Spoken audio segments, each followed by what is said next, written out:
화려한 샹들리에 불빛이 윤서아의 시야에서 어지럽게 춤을 추고 있었다. 혈관을 타고 흐르는 뜨거운 열기는 단순히 술 기운이 아니라는 것을 직감적으로 알 수 있었다. 그녀의 계모가 건넨 와인 한 잔이 문제였다. 그 여자는 서아를 늙고 탐욕스러운 투자자에게 제물로 바치기 위해 끔찍한 덫을 놓은 것이 분명했다. 서아는 비틀거리는 다리에 힘을 주며 연회장을 빠져나왔다. 지금 도망치지 않으면 영원히 지옥 같은 삶에서 벗어날 수 없을 것이라는 공포가 그녀의 등 뒤를 바짝 쫓아오고 있었다. 식은땀이 등을 적셨지만 그녀는 입술을 깨물며 흐릿해지는 의식을 붙잡으려 필사적으로 애썼다. 엘리베이터 버튼을 누를 힘조차 남아있지 않아 그녀는 무작정 비상구 계단을 통해 위쪽으로 향했다. 아래층 로비에는 이미 계모가 심어둔 사람들이 깔려있을 것이 뻔했기 때문이다. 숨이 턱끝까지 차오르고 심장이 터질 듯이 뛰었지만 멈출 수는 없었다. 얼마나 올라왔을까? 주위의 소음이 사라지고 서늘한 정적만이 감도는 복도에 도착했다. 이곳은 일반 객실과는 전혀 다른 위압적인 분위기를 풍기고 있었지만 서아에게는 그저 숨을 곳이 필요했다. 마침 룸서비스 카트가 지나간 뒤 살짝 열려있는 육중한 문 하나가 그녀의 흐릿한 시야에 들어왔다. 서아는 망설일 틈도 없이 그 문 안으로 몸을 밀어 넣었다. 방 안은 빛 한 점 없이 어두웠고 마치 세상과 단절된 듯한 고요함이 흐르고 있었다. 고급스러운 카펫의 감촉이 발끝에 느껴졌지만 그녀는 주위를 둘러볼 여력이 없었다. 몸을 태우는 듯한 열기가 점점 더 거세져 서아의 이성을 마비시키고 있었기 때문이다. 그녀는 본능적으로 차가운 감촉을 찾아 비틀거렸다.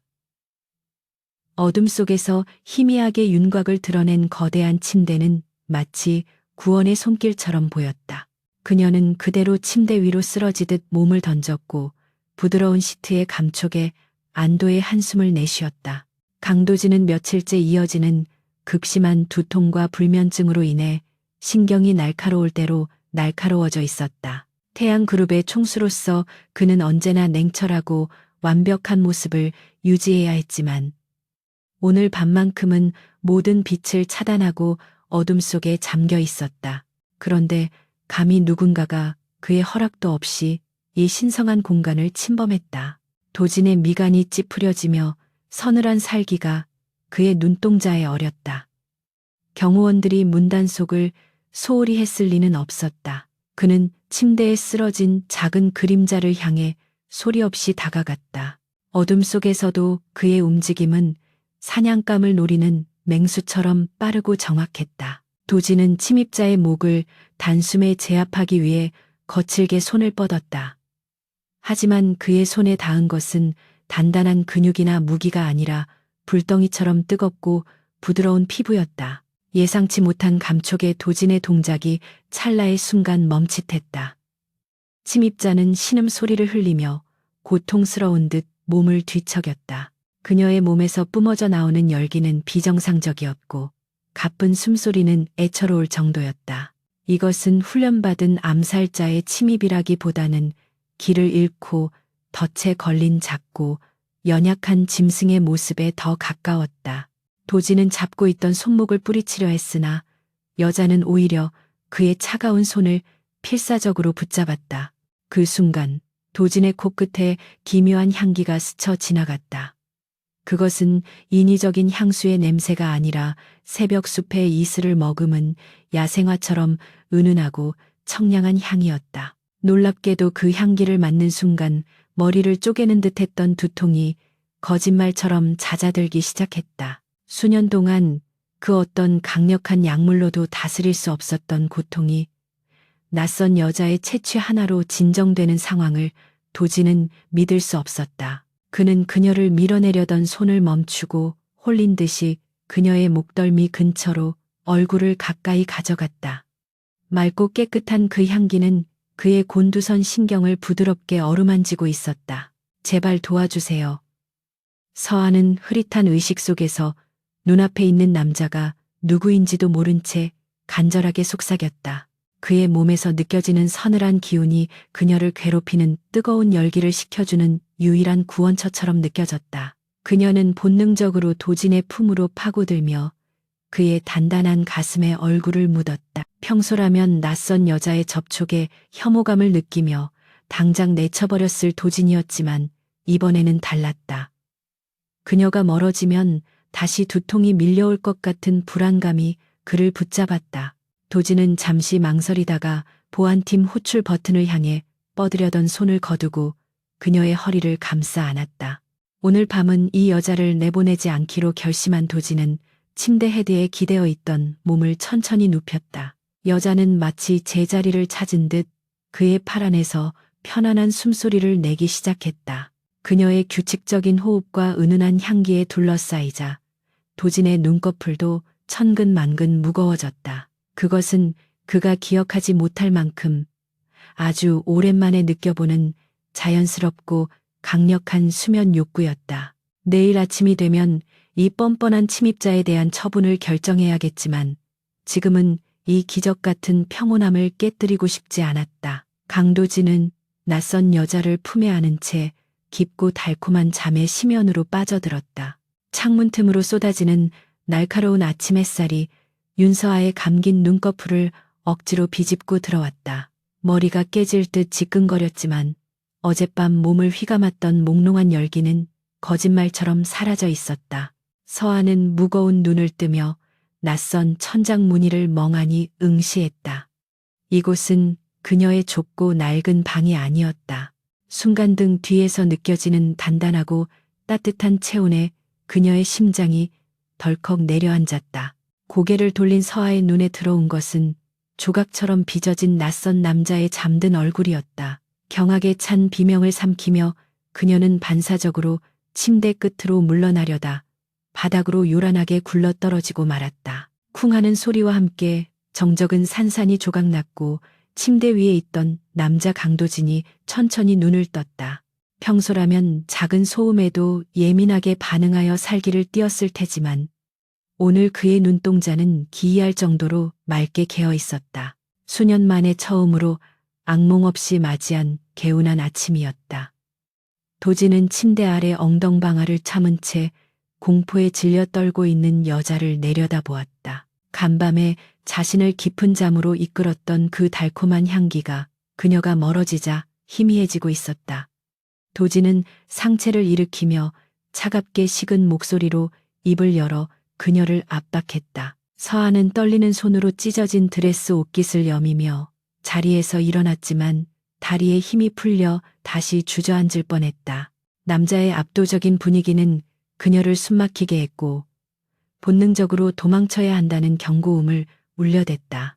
죄송합니다. 방을 착각했어요. 지금 바로 나갈게요. 서아는 횡설수설하며 문을 향해 뒷걸음질 쳤지만 도진은 침대에서 우아하게 내려와 순식간에 그녀의 앞을 가로막았다. 그의 큰 키와 넓은 어깨가 만들어낸 그림자가 서아를 완전히 뒤덮었다. 도진은 먹잇감을 앞에 둔 포식자처럼 여유롭지만 위협적인 태도로 그녀를 벽으로 몰아붙였다. 들어올 때는 마음대로였겠지만 나가는 건 내 허락 없이는 불가능하다는 걸 알아야지. 도진의 낮은 목소리가 서아의 귓가에 서늘하게 파고들었다. 그는 서아의 턱을 거칠게 잡아 올리며 그녀의 흔들리는 눈동자를 깊이 들여다보았다. 그녀가 경쟁사에서 보낸 스파이인지 아니면 정말 우연히 들어온 길 잃은 고양이인지 파악해야 했다. 하지만 서아의 눈에 담긴 것은 계산된 의도가 아닌 순수한 두려움과 절박함 뿐이었다. 도진은 그녀에게서 풍기는 고유한 채취가 자신의 신경을 안정시키는 유일한 해독제임을 확신하며 입가에 비릿한 미소를 머금었다. 도진은 그녀를 놓아주는 대신 침대 옆 협탁에 놓인 태블릿을 집어들어 화면을 켰다. 그가 보여준 화면에는 호텔 로비의 CCTV 영상이 실시간으로 재생되고 있었는데 로비 곳곳에는 험상체는 남성들이 누군가를 찾기 위해 혈안이 되어 있었다. 저들이 찾는 게 누굴까? 바로 너야, 윤서아. 도진이 정확하게 자신의 이름을 부르자 서아의 얼굴이 백지장처럼 하얗게 질렸다. 그녀의 계모가 보낸 사람들이 분명했다. 지금 이 방을 나가는 순간 그녀는 다시 그 지옥 같은 집으로 끌려가 원치 않는 희생양이 될 운명이었다. 도지는 충격에 빠진 서아에게 거부할 수 없는 제안을 던지기 위해 천천히 다가갔다. 나는 불면증 치료제가 필요하고 너는 든든한 방패가 필요해 보이는데 거래를 하나 하지. 그는 서아에게 자신의 가짜 약혼녀가 되어달라고 요구했다. 집안 어른들의 끊임없는 결혼 압박을 막아줄 방패막이가 필요했던 도진에게 서아는 완벽한 도구였다. 서아는 모욕감을 느끼며 입술을 깨물었지만 도진은 아랑곳하지 않고 결정적인 조건을 덧붙였다. 네가 내 곁에 있어 준다면 네 어머니가 남긴 향수 회사를 되찾아 주지. 어머니의 유산이라는 말에 서아의 눈동자가 거세게 흔들렸다. 그것은 계모에게 빼앗긴 이후 그녀가 평생을 바쳐 되찾으려 했던 전부였기 때문이다. 눈앞에 이 위험한 남자는 그녀의 가장 아픈 약점과 가장 간절한 소망을 동시에 쥐고 흔들고 있었다. 서아는 주먹을 꽉 쥐어 손톱이 살을 파고드는 고통을 느끼며 냉혹한 현실을 직시했다. 지금 당장의 자존심을 세우다가는 모든 것을 잃게 될 것이 자명했다. 그녀는 떨리는 숨을 깊게 들이마시며 고개를 들어 도진의 눈을 똑바로 응시했다. 좋아요. 그 제안 받아들이겠어요. 하지만 조건이 있어요. 서아는 두려움을 억누르고 최대한 단호한 목소리로 대답했다. 그녀의 당돌한 태도에 도진의 눈썹이 흥미롭다는 듯 꿈틀거렸다. 서아는 자신을 잠자리 상대로 대하지 말 것과 계약이 끝나면 깨끗하게 놓아줄 것을 요구했다. 도진은 콧방귀를 뀌며 그녀의 조건에 동의한다는 듯 고개를 끄덕였다. 어차피 그에게 필요한 것은 그녀의 몸이 아니라 그녀가 지닌 향기와 그로 인한 수면뿐이었다. 두 사람 사이에는 팽팽한 긴장감이 감도는 기묘한 계약이 성립되었다. 강도진의 저택은 서울 도심 한복판에 자리하고 있음에도 불구하고 마치 다른 세계에 온 듯한 고요함과 웅장함을 자랑하고 있었다. 높은 담장에 둘러싸인 그곳은 외부의 시선을 철저히 차단한 요새와도 같았고 정원 곳곳에 심어진 거목들은 오랜 세월의 위험을 과시했다. 윤서아는 차창 밖으로 스쳐 지나가는 풍경을 바라보며 마른 침을 삼켰다. 어제까지만 해도 좁은 옥탑방에서 하루하루를 걱정하던 자신이 대한민국 재계 서열 1위인 태양그룹 총수의 약혼녀로서 이곳에 들어오게 된 현실이 믿기지 않았다. 차가 저택의 현관 앞에 멈춰서자 미리 대기하고 있던 집사와 사용인들이 일사불란하게 움직이며 그들을 맞이했다. 도진은 차에서 내려 서아에게 손을 내밀지 않고 그저 눈짓으로 따라오라는 신호를 보냈다. 그의 태도는 여전히 차갑고 사무적이었지만 서아는 그 뒤를 따르며 다시는 과거의 비참한 삶으로 돌아가지 않겠다고 다짐했다.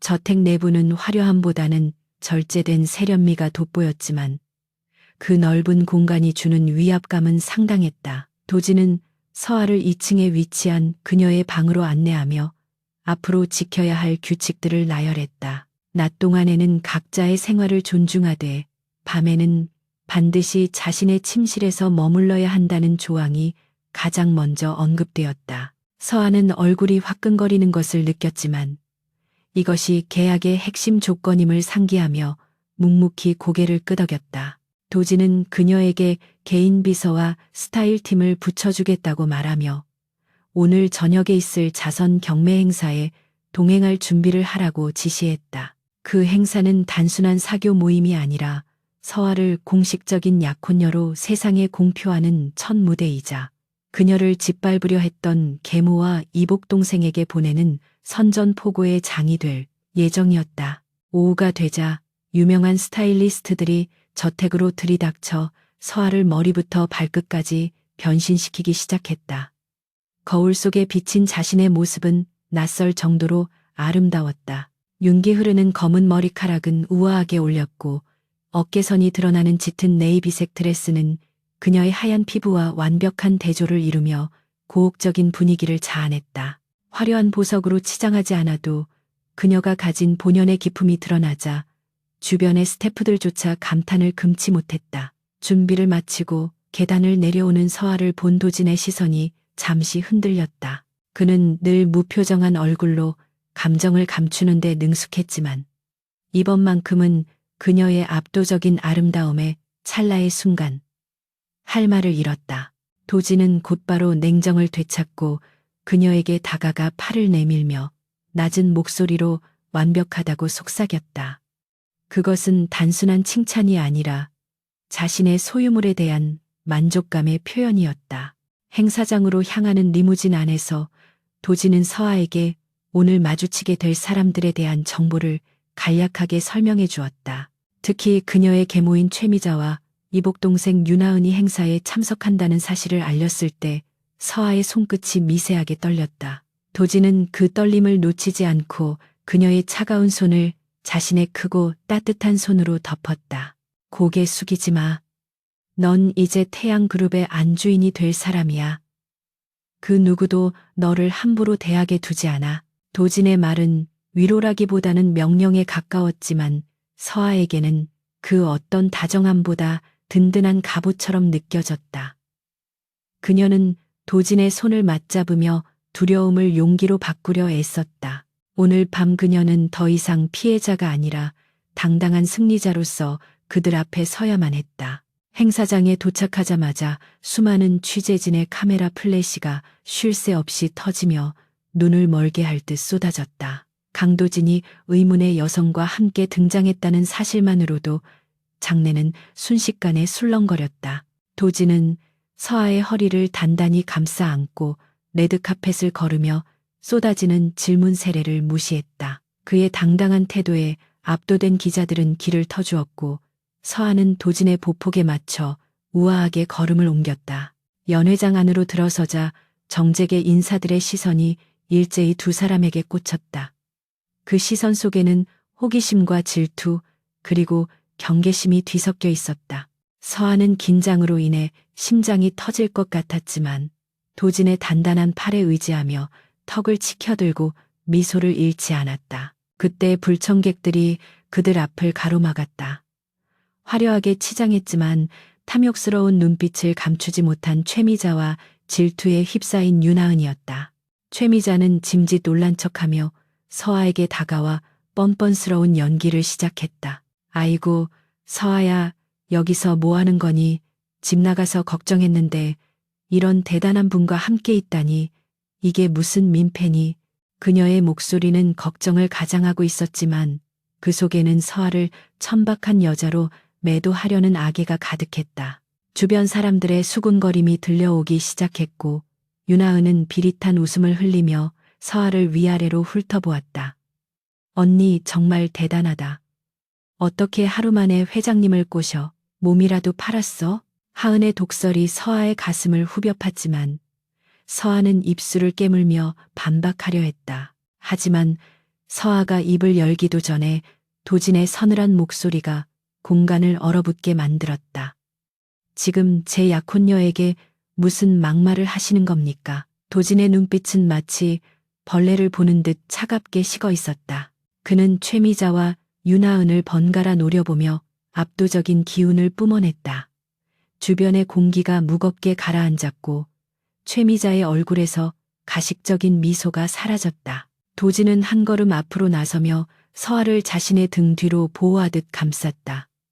이 사람은 제 미래의 아내이자 태양그룹의 일원이 될 사람입니다. 앞으로 이 사람에 대한 모욕은 곧 저에 대한 도전으로 간주하겠습니다. 도진의 단호한 선언은 연회장 전체에 울려 퍼졌고 사람들은 숨을 죽인 채 그 광경을 지켜보았다. 그것은 단순한 경고가 아니라 무자비한 보복을 예고하는 사자의 포효와도 같았다.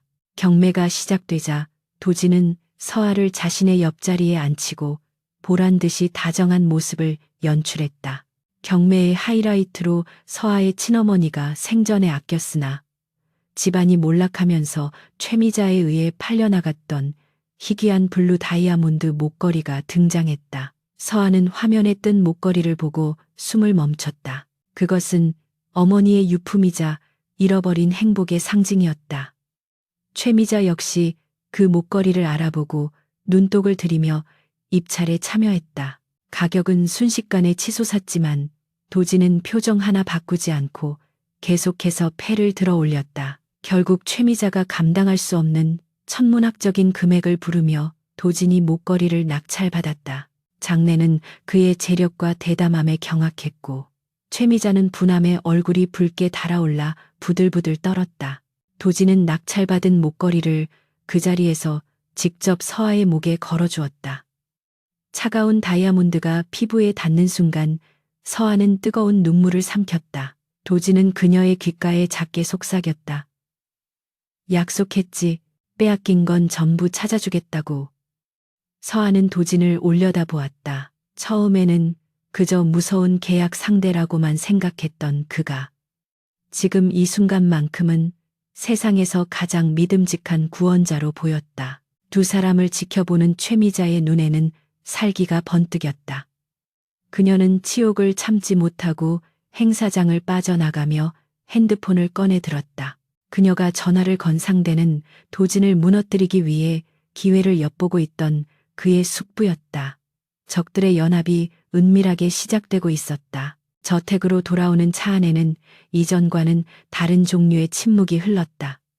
서아는 목에 걸린 목걸이를 만지작거리며 도진에게 진심 어린 감사의 말을 전했다.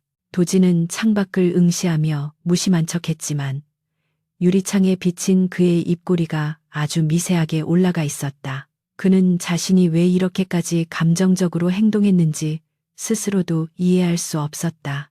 단지 비즈니스 파트너로서의 가치를 높여주기 위함이라고 애써 합리화했지만 서아가 모욕당하는 순간 느꼈던 분노는 분명히 계산된 것이 아니었다. 저택에 도착한 두 사람은 다시 기묘한 동거 생활로 돌아갔다. 침실로 들어선 도진은 피곤한 기색으로 넥타이를 풀었고 서아는 자연스럽게 그를 돕기 위해 다가갔다. 두 사람 사이의 거리는 어제보다 한 뼘 더 가까워져 있었다. 태양그룹 본사의 거대한 유리 건물 안에서 윤서아는 자신의 존재 가치를 증명하기 위해 치열한 하루하루를 보내고 있었다. 도진의 도움으로 상품 개발팀에 합류한 그녀는 낙하산이라는 주변의 따가운 시선을 오로지 실력으로 잠재우기 위해 밤낮 없이 연구에 매진했다. 그녀가 개발 중인 새로운 향수는 어머니가 남긴 레시피를 현대적으로 재해석한 것으로 새벽의 차가운 공기와 따스한 햇살이 공존하는 신비로운 향을 담고 있었다. 실험실의 불빛 아래서 수많은 시향지와 앰플에 둘러싸인 서아의 눈빛은 그 어느 때보다 빛났다. 그녀에게 이것은 단순한 제품 개발이 아니라 잃어버린 과거를 되찾고 자신의 존엄을 바로 세우는 성스러운 의식과도 같았다. 하지만 그녀의 눈부신 성장을 달갑지 않게 지켜보는 그림자가 있었다. 개발팀을 총괄하는 박 이사는 겉으로는 인자한 척했지만 뒤로는 도진의 숙부와 결탁하여 서아를 몰락시킬 기회를 엿보고 있는 인물이었다.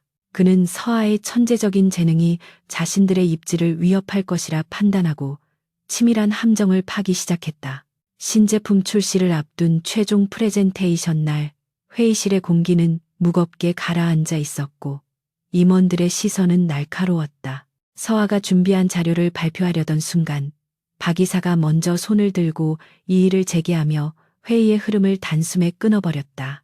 박 이사는 비열한 미소를 감추며 서아가 경쟁사에게 태양그룹의 핵심 배합 기술을 유출하려 했다는 충격적인 주장을 펼쳤다. 그는 조작된 이메일 기록과 보안 로그를 증거로 제시하며 서아를 파렴치한 산업 스파이로 몰아갔다. 회의실은 순식간에 아수라장이 되었고 서아는 억울함에 얼굴이 하얗게 질린 채 떨리는 목소리로 반박하려 했다. 하지만 이미 박 이사가 심어둔 직원들이 거짓 증언을 쏟아내며 그녀를 궁지로 몰아넣고 있었다. 모든 시선이 회의실 상석에 앉아있는 강도진에게 쏠렸다. 서아 역시 간절한 눈빛으로 그를 바라보았다. 그라면 자신의 결백을 믿어주고 이 말도 안 되는 누명을 벗겨줄 것이라 믿어 의심치 않았다. 그러나 도진의 반응은 서아의 기대와는 정반대였다. 그는 서아의 애원하는 눈빛을 외면한 채 서류를 검토하며 차갑고 건조한 목소리로 지시를 내렸다. 사실 관계가 확인될 때까지 윤서아 씨의 모든 업무를 정지하고 대기 발령 조치합니다. 보안팀은 즉시 그녀의 출입 권한을 박탈하고 사내 네트워크 접속을 차단하세요.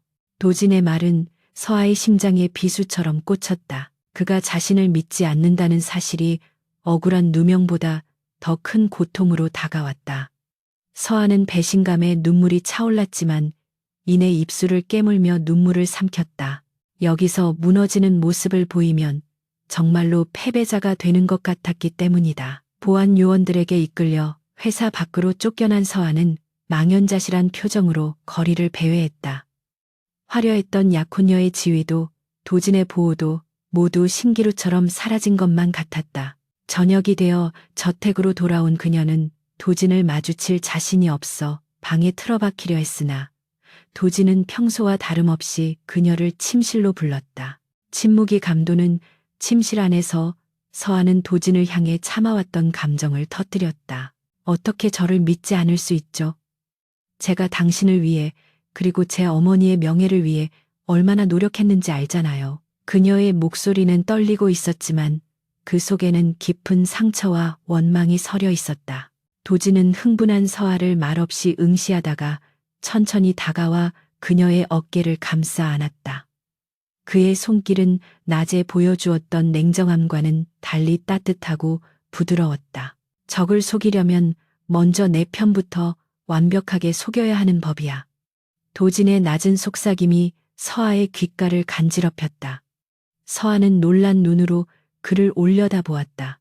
도진은 그제야 자신의 진짜 계획을 털어놓았다. 그는 이미 박 이사가 스파이라는 사실을 알고 있었지만 그 뒤에 숨어있는 더 큰 배우인 숙부와 서아의 계모를 일망타진하기 위해 일부러 서아를 미끼로 던진 것이었다. 박 이사가 승리에 취해 방심하는 순간 결정적인 증거를 확보하려는 것이 그의 계산이었다. 서아는 도진의 치밀함에 안도하면서도 한편으로는 자신을 위험한 도박의 말로 사용했다는 사실에 야속함을 느꼈다. 하지만 도진의 눈에 서린 피로감과 자신을 향한 미안함이 섞인 눈빛을 보자 화를 낼 수 없었다. 넌 나에게 단순히 불면증 치료제가 아니야.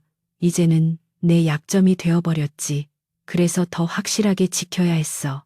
도진의 고백은 서아의 얼어붙은 마음을 순식간에 녹여버렸다. 두 사람 사이의 오해는 눈 녹듯 사라지고 그 자리에 더 깊은 신뢰와 애틋함이 자리 잡았다.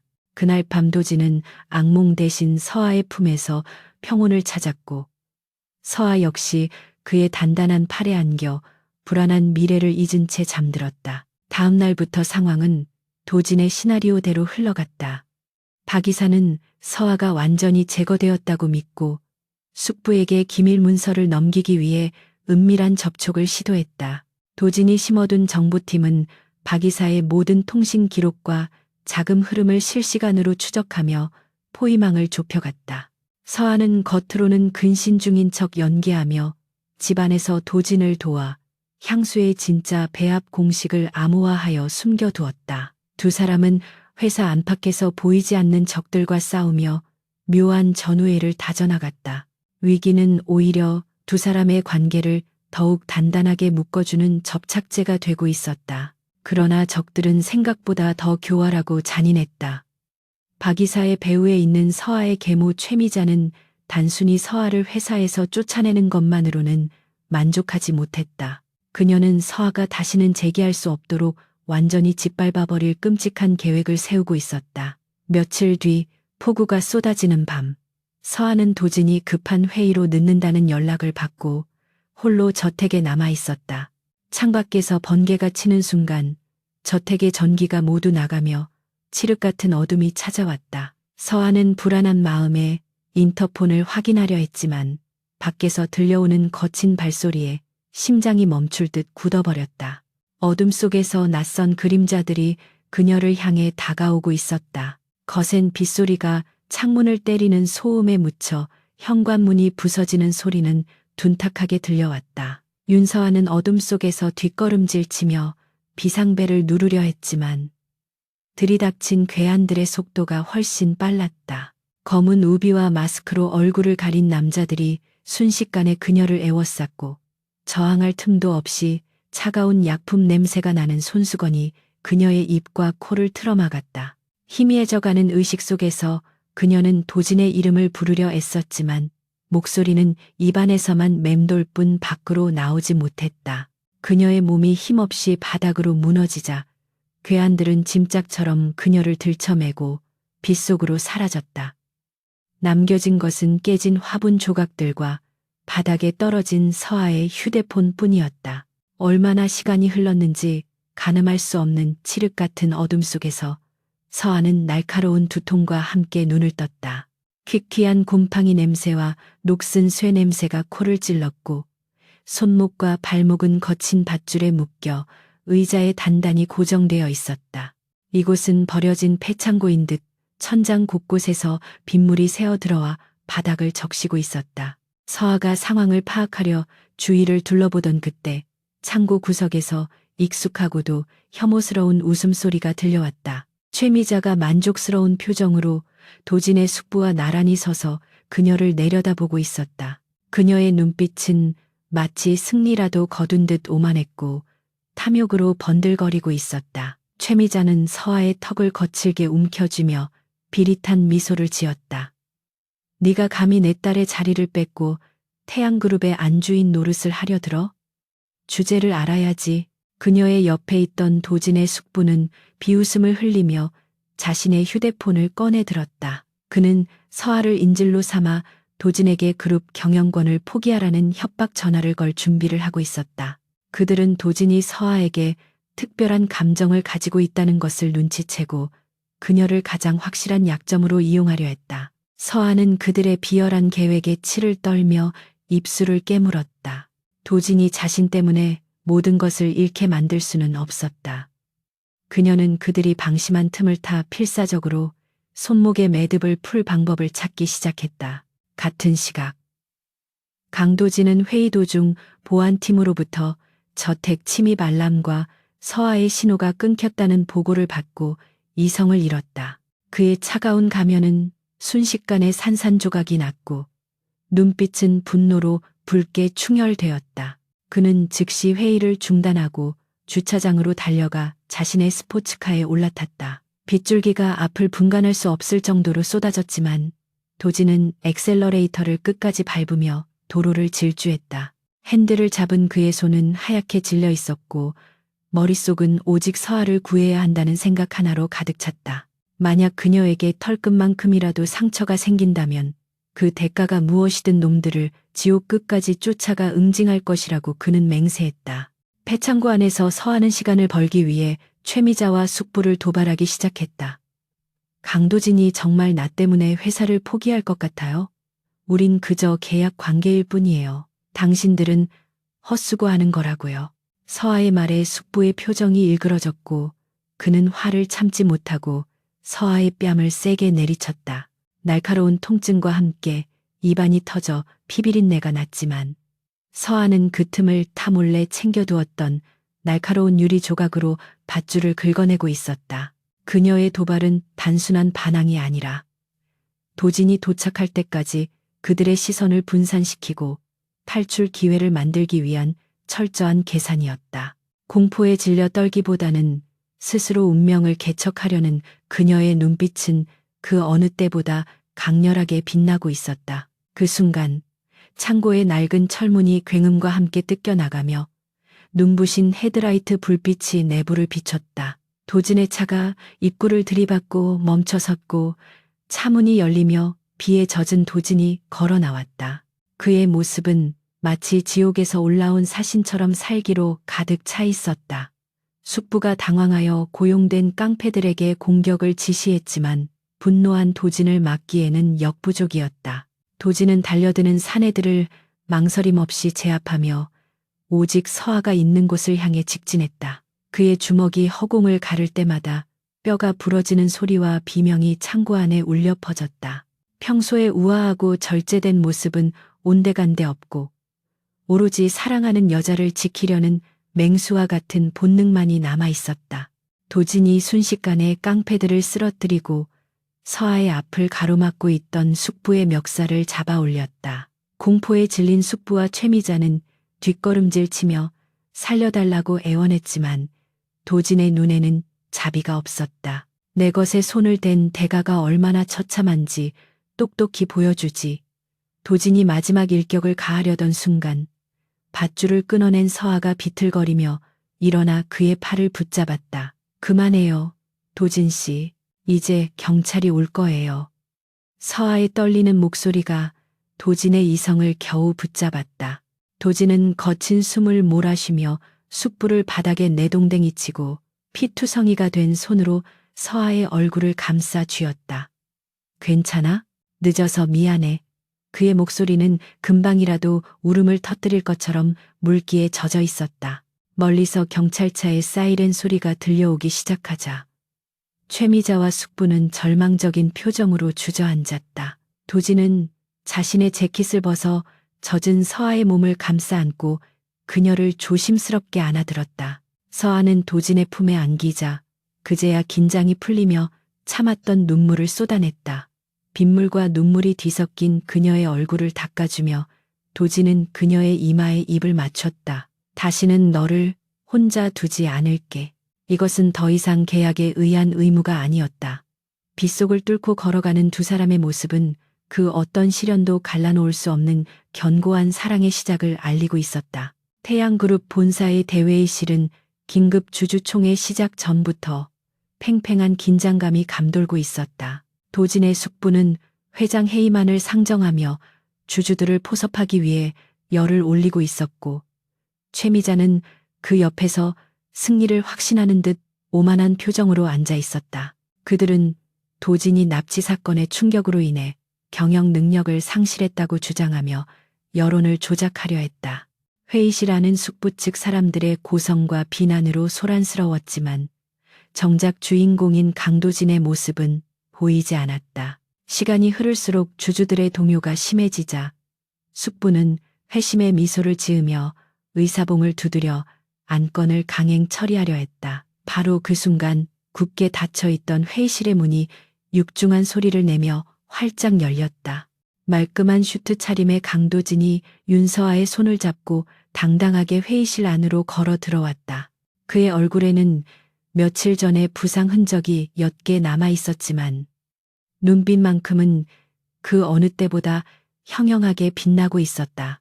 좌중을 압도하는 도진의 등장에 소란스럽던 장내는 순식간에 찬물을 끼얹은 듯 조용해졌다. 도진은 단상으로 걸어 올라가 마이크를 잡고 차가운 시선으로 숙부와 최미자를 내려다보았다. 그는 감정 없는 목소리로 자신의 부재에 대한 사과 대신 화면에 준비된 영상을 띄웠다. 그것은 단순한 경영지표가 아니라 지난밤 폐창고에서 일어난 끔찍한 납치극의 현장이 생생하게 담긴 블랙박스 영상과 녹취록이었다. 영상 속에서 도진의 숙부와 최미자가 나누는 대화는 충격 그 자체였다. 경영권을 탈취하기 위해 조카의 약혼녀를 납치하고 협박하는 그들의 추악한 민낯이 적나라하게 드러나자 주주들은 경악을 금치 못했다. 또한 서아를 산업 스파이로 몰아세웠던 조작된 증거들의 원본 파일과 박 이사의 자백 영상까지 연이어 공개되었다. 숙부는 사색이 되어 영상은 조작된 것이라며 고래고래 소리를 질렀지만 이미 흐름은 되돌릴 수 없었다.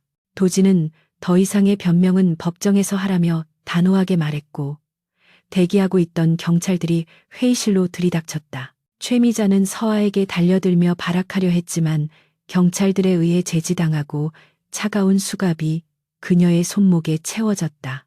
경찰에 끌려나가는 최미자의 뒷모습을 바라보는 서아의 눈시울이 붉어졌다. 그것은 동정심이 아니라 지난 세월 동안 겪어야 했던 서름과 고통이 씻겨 내려가는 해방감의 눈물이었다. 도진은 떨고 있는 서아의 어깨를 감싸 안으며 그녀에게 서류 봉투 하나를 건넸다. 그것은 최미자가 불법적으로 빼앗았던 서아 어머니의 향수 회사 지분 양도, 각서와 경영권 반환 서류였다. 네가 지켜낸 거야. 이제 모든 것이 제자리로 돌아왔어. 도진의 따뜻한 말에 서아는 서류를 품에 안고 하염없이 눈물을 흘렸다. 회의실을 가득 메운 주주들과 임원들은 두 사람에게 뜨거운 박수를 보내며 진정한 승자를 인정했다. 모든 소동이 마무리되고 며칠 뒤 태양그룹은 빠르게 안정을 되찾아가고 있었다. 도지는 그동안 미뤄두었던 그룹 재정비와 법적 문제들을 처리하느라 눈코 뜰 새 없이 바쁜 나날을 보냈다. 서아 역시 되찾은 회사를 정상화하기 위해 분주하게 움직였지만 마음 한구석에는 채워지지 않는 허전함이 자리 잡고 있었다. 복수와 정의라는 공동의 목표가 사라지자 두 사람을 이어주던 연결고리가 끊어진 것 같은 불안감이 엄습했다. 서아는 도진이 밤마다 자신 없이도 잘 자는지 궁금했지만 바쁜 그에게 차마 연락할 수 없었다. 그녀는 자신이 이제 도진의 인생에서 불필요한 존재가 되었다고 스스로 단정짓기 시작했다. 계약서에 명시된 기간은 아직 남아 있었지만 목적이 달성된 이상 더 머무르는 것은 구차한 집착처럼 느껴졌다. 서아는 도진이 자신을 불면증 치료제나 방패막이로만 여겼을 것이라는 생각에 가슴이 아려왔다. 그녀는 텅 빈 저택의 침실에서 짐을 싸기 시작했다. 처음 이곳에 들어올 때처럼 짐은 단촐했지만 마음의 무게는 비교할 수 없을 만큼 무거웠다. 그녀는 화장대 위에 도진이 선물했던 블루 다이아몬드 목걸이와 함께 짧은 편지를 남겼다. 그동안 감사했습니다. 회장님의 병이 완치되길 진심으로 바랍니다. 안녕히 계세요. 글자 하나하나에 꾹꾹 눌러 담은 진심을 남기고 그녀는 뒤돌아섰다. 서아는 도진의 비서나 사용인들에게도 알리지 않고 조용히 저택을 빠져나왔다.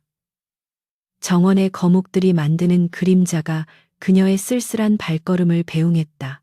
택시를 타고 멀어지는 저택을 바라보며 서아는 입술을 깨물었다. 사랑한다는 말을 전하지 못한 것이 후회되었지만 그것이 도진을 위한 마지막 배려라고 생각했다. 그녀는 이제 화려했던 재벌가의 약혼녀가 아닌 조향사 윤서아로 돌아가야 했다. 하지만 익숙한 향기가 벤코트 자락을 움켰을 때마다 도진의 따뜻했던 체온이 떠올라 그녀는 차창 밖으로 흐르는 서울의 야경을 눈물로 얼룩지게 만들었다. 그렇게 두 사람의 인연은 끝이 난 것처럼 보였다. 늦은 밤 강도진이 저택의 현관문을 열고 들어섰을 때 그를 맞이한 것은 평소와 다른 서늘한 정막이었다.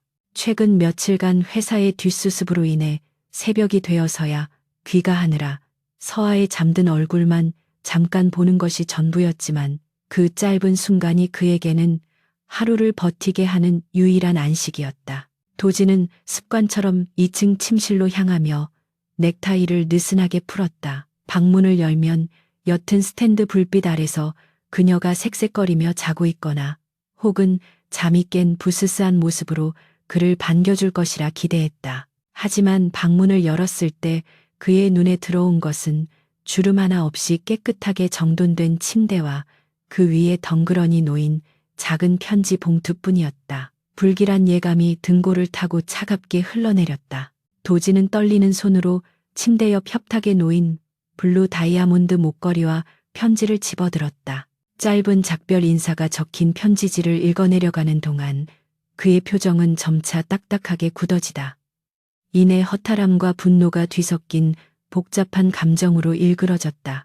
그녀는 그가 자신을 필요로 했던 이유가 오로지 불면증 치료를 위한 도구였을 뿐이라고 믿고 있었다. 도진은 편지지를 구겨쥐며 입술을 깨물었다. 자신이 그녀에게 확신을 주지 못했다는 자책감과 이대로 그녀를 영영 잃을지도 모른다는 공포가 심장을 옥죄어왔다. 지난 수년 동안 그를 괴롭혔던 그 어떤 악몽보다 지금 이 순간의 현실이 더 끔찍하게 느껴졌다. 도진은 주저앉아 절망하는 대신 즉시 휴대폰을 꺼내 비서실장에게 전화를 걸어 그녀의 행방을 추적하라고 고함을 질렀다. 비서실장이 서아의 카드 내역과 휴대폰 위치를 파악하는 동안 도진은 초조하게 서재를 서성거렸다. 머릿속에서는 그녀와 함께했던 모든 순간이 파노라마처럼 스쳐 지나갔다. 처음 호텔방에서 마주쳤던 그 밤부터 비 오는 날 창고에서 그녀를 구해냈던 순간, 그리고 서로의 체온을 나누며 잠들었던 수많은 밤들까지 그녀는 단순한 치료제가 아니라 메마른 그의 삶에 생기를 불어넣어준 유일한 존재였다. 곧이어 비서실장으로부터 그녀가 어머니의 생전 작업실이 있던 교회의 라벤더 농장 근처에서 마지막 신호가 잡혔다는 보고가 들어왔다. 도지는 그 말을 듣자마자 재킷을 챙겨들고 폭풍처럼 저택을 빠져나갔다. 이번에는 놓치지 않겠다는 결연한 의지가 그의 눈동자에 타오르고 있었다. 칠흑 같은 어둠을 뚫고 도진의 차는 도심을 벗어나 한적한 국도로 접어들었다. 속도계의 바늘은 위험 수위를 넘나들고 있었지만 그는 속도를 줄일 생각이 없었다. 그녀가 떠난 지 불과 몇 시간밖에 지나지 않았지만 그에게는 마치 몇 년의 세월이 흐른 것처럼 느껴졌다. 교회의 라벤더 농장에 도착했을 때 동쪽 하늘에서는 희미하게 새벽빛이 밝아오고 있었다. 보랏빛으로 물결치는 라벤더 꽃밭 너머로 불이 켜진 작은 오두막이 눈에 들어왔다. 도지는 차를 세우고 거친 숨을 몰아쉬며 오두막을 향해 달렸다. 문을 열고 들어서자 짐을 채 풀지도 못한 채 의자에 앉아 멍하니 창밖을 바라보고 있던 서아의 놀란 얼굴이 보였다. 서아는 문을 박차고 들어온 사람이 도진이라는 사실에 자신의 눈을 의심했다. 헝클어진 머리카락과 땀에 젖은 셔츠, 그리고 충혈된 눈은 평소의 완벽한 강도진 회장과는 거리가 멀었다. 왜 여기에 있어요? 서아가 떨리는 목소리로 물었지만 도진은 대답 대신 성큼성큼 다가가 그녀를 와락 끌어안았다. 그의 품에서 느껴지는 격렬한 심장 박동이 서아에게 고스란히 전해졌다. 도망치지 마. 다시는 내 허락 없이 내 곁을 떠날 생각하지 마. 도진의 목소리는 애원과 명령, 그 사이 어디쯤에서 위태롭게 흔들리고 있었다. 서아는 그의 품 안에서 꼼짝도 못한 채 눈물만 뚝뚝 흘렸다. 그가 자신을 찾으러 왔다는 사실이 믿기지 않으면서도 가슴 벅찬 기쁨이 솟구쳐 올랐다. 도진은 서아의 어깨를 잡고 그녀와 시선을 맞추며 그동안 숨겨왔던 진심을 털어놓았다. 내가 널 붙잡아둔 건 불면증 때문이 아니었어. 처음엔 그랬을지 몰라도 어느 순간부터는 네가 없으면 숨을 쉴 수가 없었어. 네 향기 때문이 아니라 윤서아라는 사람 그 자체가 내게 필요했던 거야. 그의 고백은 서아의 마음속에 남아있던 마지막 불안의 벽을 허물어뜨렸다. 서아는 눈물이 가득 고인 눈으로 그를 바라보며 조심스럽게 물었다. 정말요? 제가 없어도 잠들 수 있는 게 아니었어요? 도진은 고개를 저으며 그녀의 눈물을 닦아주었다. 아니, 네가 없으면 난 영원히 깨어있는 지옥 속에서 살게 될 거야. 넌 내 치료제가 아니라 내 삶의 이유니까. 오해와 엇갈림 속에서 돌아온 두 사람은 서로의 마음을 확인하며 깊게 입을 맞췄다. 라벤더 향기가 은은하게 감도는 오두막 안에서 그들은 더 이상 계약 관계인 갑과 을이 아니라 서로를 깊이 사랑하는 연인으로 다시 태어났다. 도진은 주머니에서 서아가 두고 갔던 블루 다이아몬드 목걸이를 꺼내 다시 그녀의 목에 걸어주었다. 이 목걸이의 주인은 영원히 너 하나뿐이야. 그리고 강도진의 옆자리도 오직 너만을 위해 비워져 있어. 나와 결혼해줘, 서아. 도진의 진지한 청혼에 서아는 환하게 웃으며 고개를 끄덕였다. 창밖으로 떠오르는 아침, 해가 두 사람을 따뜻하게 비추며 새로운 시작을 축복해주고 있었다. 1년 후 태양그룹의 사옥 옥상 정원에서 성대하고 아름다운 결혼식이 열렸다. 수많은 하객의 축복 속에서 도진과 서아는 서로의 손을 맞잡고 영원한 사랑을 맹세했다. 서아는 태양그룹의 안주인이자 자신의 향수 브랜드를 성공적으로 이끄는 CEO로서 당당하게 섰고, 도진은 예전의 차가운 독재자가 아닌 한 여자의 헌신적인 남편으로서 부드러운 카리스마를 보여주었다. 결혼식 피로연에서 도진은 서아를 바라보며 사람들 앞에서 당당하게 선언했다. 제 인생 최고의 행운은 그날 밤 제 침대에 잘못 들어온 이 여자를 만난 것입니다. 하객들의 환호성과 웃음소리가 울려 퍼졌고 서아는 수줍은 듯 얼굴을 붉혔지만 그 누구보다 행복한 미소를 짓고 있었다. 그날 밤 신혼여행지의 호텔 침대 위에서 도진은 서아를 품에 안고 평화로운 얼굴로 잠들어 있었다. 더 이상 악몽도 불면증도 그를 괴롭히지 않았다. 서아는 잠든 도진의 이마를 부드럽게 쓰다듬으며 그가 깨지 않도록 조심스럽게 속삭였다. 잘 자요, 내 사랑. 그녀 역시 도진의 가슴에 머리를 기대고 깊은 잠에 빠져들었다. 우연으로 시작된 인연은 필연적인 사랑이 되었고 서로를 구속하던 족쇄는 이제 두 사람을 영원히 묶어주는 사랑의 연결고리가 되었다. 벗어나려 해도 벗어날 수 없었던 그의 파란이 이제는 그녀가 세상에서 가장 편안하게 쉴 수 있는 안식처가 된 것이다.